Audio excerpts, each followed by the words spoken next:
আসসালামু আলাইকুম, নমস্কার।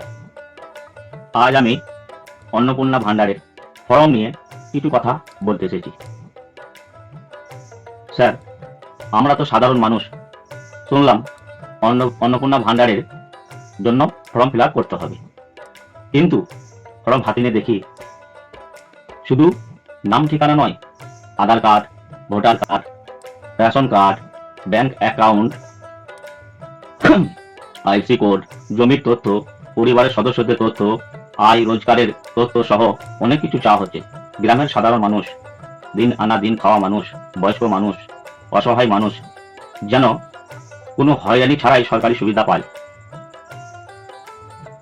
যদি ফর্ম পূরণ করতেই হয়, তাহলে সাধারণ মানুষের সুবিধার কথা ভেবে প্রক্রিয়াটি আরও সহজ করা হোক। কি বলেন বন্ধুরা? আপনারা কি মনে করেন? এ বিষয়ে আপনাদের কি মতামত কমেন্টে জানান।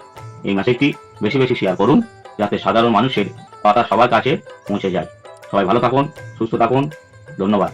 আর চ্যানেলটা ফলো করে আমাকে উৎসাহিত করবেন। নমস্কার।